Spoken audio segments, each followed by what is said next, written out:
thank you so much, Arjun Kapoor, for speaking to Gulf News Dubai. Firstly, this Diwali, I think you had a blockbuster comeback, and I think you have a lot to celebrate, right? Yeah, You played this anti-hero who was very menacing and evil and wicked without, and you did it well. I think it's your career's first anti-hero role, right? I mean, Ishak Zadeh, I saw a bit of it. yeah. Sandeep, So yeah. I guess the hints were all there in the early part of my career when I started out between Ishaqzadeh, Aurangzeb, and Gunde. I had all these shades and elements of the anti-hero or the rogue element of society or the slightly bad boy, if you call it. But I think this character is an out and out black demon, which is literally represented by the interpretation of the Ramayana, and he's unhinged and there is no redemption, there is no explanation beyond the point. What he's doing is absolutely wrong. So yes, I would say in this extreme, and to play a so-called villain in inverted commas of a big summer blockbuster, I think yeah, it's my first. Even though I've done a film called Villain, I think I got to play villain, the pure villain, and an unhinged character like this for the first time. Of course, and Arjun, there's a scene in the movie where you say that, I don't have any backstory as such, which is very like telling. It's just that I'm doing it for family honor. I'm not doing it for power. I'm not doing it for any other, for greed, etc. Yeah, yeah. That I think is interesting. That was an interesting line where you said, listen, I'm evil because I just want to protect my family, which I thought was interesting, right? Usually you So, always have a sub story for villains on why they're yeah, bad. the best way I put it was the axe forgets and the tree remembers. And that's pretty much the germ with which I operated. That the collateral damage that happens when people make choices. If you just look at it from a slightly cerebral point of view, the character just operates out of something that happened back in the past, and he just held on to it and then operates in a completely unapologetic fashion because that one thing affected him so much. So you just needed that madness, and when somebody gets clicked or triggers, then that's all you need. So yeah, without going into an overtly explanatory emotional backstory, it was more about an unhinged man because he's just been triggered at one point and then he's just held on to it. Right. And Ravan is one of the most fascinating characters in Ramayana. Like in Mahabharata, we have Karnan. I think he is really amazing as well. He's got a complex role. Do you also, were you fascinated by Ravan more than I would say the good guys? We know the good guys, right? They do, they are the aggressors and they're stoic. But Ravan is so much more fun, I feel, isn't he? As an actor, did you dig into it and love the So part that you're playing I'll be Ravan? very, very honest and sincere. I don't want to lie or be pretentious about the fact that I approach this as Danger Lanka. The idea was not to get too enamored by the Ramayana playing out because then you start taking all that seriously into account. You need to do Okay. what your character is. The Ramayana plays out as a director's metaphor. So I Mhm. didn't want to get into trying to interpret Ravan because there are various interpretations of that character and there are Right. various layers that we will not be able to deal with in this short period of time and in this ensemble of an entertainer. So Right. I approached it as a character, as a human being. I didn't go into the demon god or I didn't go into the mythology to construct my performance. I Right. have a basic understanding about the Ramayana. I did read up a bit about Ravan just to remind myself where it stems from. But eventually I realized, like you said, his backstory comes from a very different place if you look at it from the Ramayana. He's an unhinged soul on one beat of his life. Ravan had a very different emotional palette and reason for being the way he was. And of Yes. course, I would love to explore more. And I feel this is the tip of the iceberg for me as an actor. I would like to play a version of interpreting Ravan in a different dynamic. But here for me, Danger Lanka just had enough going for him. He just operated at a level where you could feel his aggression, his intensity, his madness. And if you could get senses of Ravan through the director's vision, that is the fire, that is just the way he shot me, the way he styled me, the way he made me Right. really do stuff. If you felt that larger than life demeanor, if you felt the physicality of this man being like a modern day Ravan, that comes from the creative aspects of making the character come alive. I didn't go internal trying to interpret Ravan in a modern day environment because I think it gets a bit convoluted beyond a point. Yeah. You Okay. need to play your character and you need to be honest in that moment. Otherwise, to show up every day saying, "Arey, main Ravan who set pe," when Yeah. we are not actually performing scenes out in that regard, that there's a lot going on. Like I think it would be very tough for me to play Ravan and then have Simba doing what he's doing in front of me, for example. So you need to you can't carry that baggage of Ravan. I think I enjoyed playing him as a Danger Lanka one single, as Danger Lanka, a single-minded guy who has only one agenda and one intent. How you see him in the story is very different Yeah. than how I see him. These days, complex roles are very, very in. People don't want to see these very good guys, very bad guys. Do you think that's where Yeah, you tap into? As an actor, you feel this is where I can revel in. And you've done your time, right? Arjun, you were talking about in several interviews yeah. how it's been easy. Keep recalibrating from the audience's perspective and the time's perspective. Like you're saying, today is a time which is very different than when I started out. Although it's been only about 12 years, it feels like a different generation, which to a fair degree, with time evolving and COVID happening and life changing at a very rapid speed with technology and just so much happening around us, you need to be very aware of who you're talking to.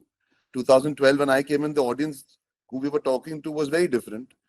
Today, Correct. you're talking to an audience that the attention span is much lesser also. They want Oh, to they want to feel they want to feel a lot when they're watching. Vanilla doesn't cut it anymore. So I think yes, definitely we are in a very interesting time as an actor for me. When I'm looking at the wheel and I'm getting back on the saddle, on the horse to ride again, I definitely don't want to just play safe. It's an exciting time to be able to take chances, because I think in a in a mainstream space, I think Singham for me was the biggest chance I could take. yes. And the payoff seems to be that audiences are hinting that, okay, we prefer if you do stuff that is unexpected, we'll support you.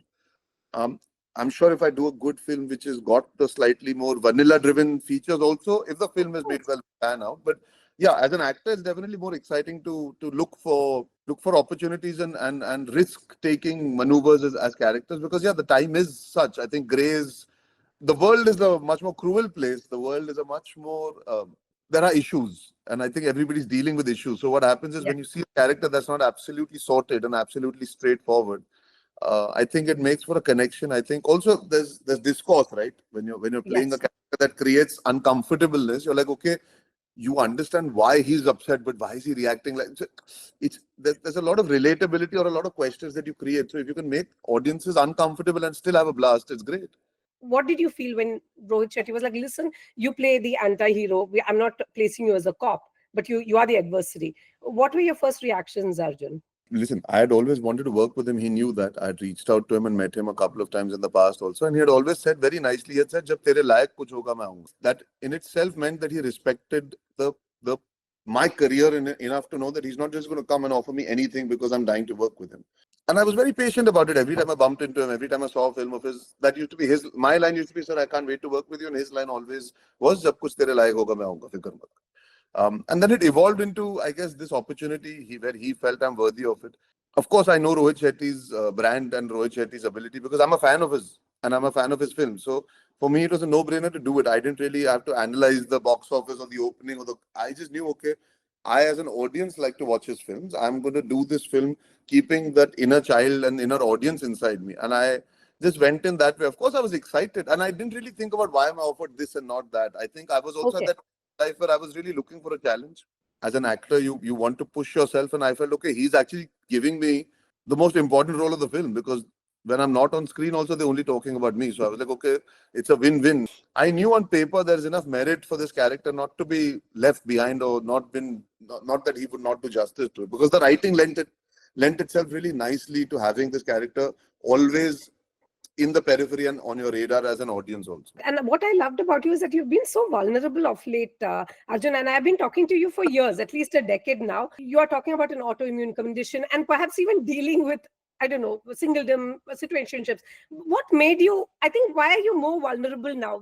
And you have been a very close person, let's be honest, and which is No, great. I mean, you're a that's journalist delight. I think I would like to say I've always been vulnerable. I've always worn my heart on my sleeve. If you see, let's say for example, if I've done a coffee with Karan or I do an interview with you, I will never shy away from speaking my truth.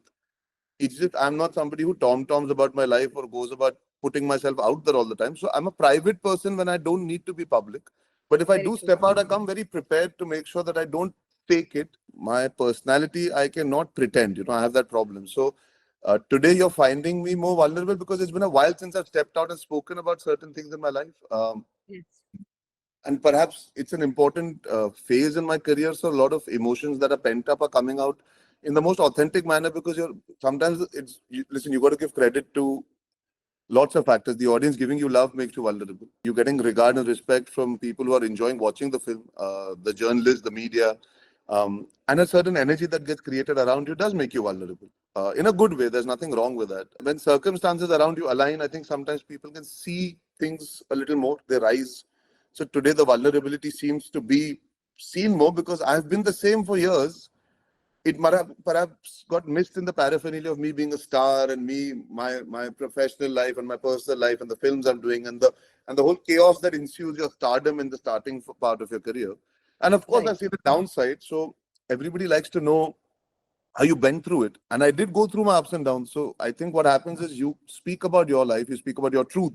I think you're also then a misfit in Bollywood, which is known to like, which kind of, I think, right, a more polished persona, flawless persona is kind of like put on a pedestal, being perfect. So it's interesting that you came from that you've changed. I think from the get-go, I've always felt I'm unique, I'm different, and I've embraced that. I don't think I've ever shied away. I've never been your clean-shaven boy next door. I was given a launch at interval at the interval of which film you realize what this boy is. So I was never conventional. I've always been unconventional, and I've owned it. Sometimes what happens is you just got to hold on to your unconventionalness rather than being embarrassed by it. So I don't know about the rest of the industry. I feel there are enough honest people to make it come across that we are a pretty sorted bunch. Also, I think delusion is not something that is rampant with everyone, and perception is important also. So not everybody is comfortable putting themselves out there. How does it feel to have a blockbuster? Is that the holy grail for any actor? I know this success has to be divided among all the actors that are there. I mean, who's who of Bollywood is in Singham again? I feel I was like, no more cameos, please. I mean, it's all I, A-listers. But how do you feel it has altered your perception of like, listen, I think I've arrived, or anything on those lines? Like, it's just I, emboldened you. I just feel firstly being part of a successful film when the pie is cut, everybody gets a fair share of their positives out of it. So I'm just enjoying being part of a positive and an enjoyable film. I think to reconnect with my audience, that's my biggest success right now because they did like me when I came in. They've given me a lot of success, whether it was Ishak Zadeh, Gunde, Two Yeah. States, Priyanka, Mubaraka. The appreciation and love I got, there was an instant connect that was there. So I think right now for me the biggest success from Singham again. The numbers of course mean that more people have seen it, but for me it's like okay, this audience that I have invested in, they had invested in me. I think the bond is rekindled on the Yes. big screen because I'm also a mainstream big screen debutant at the end of the day. I come from that world, I come from that upbringing and that culture that for me engaging with the audience comes on the big screen. And that's not to say that I don't like working on Of OTT. I would course. love, but this is my bread and butter. This is my impulse and instinct as an audience, as a viewer, and as an actor also. So I'm grateful about that.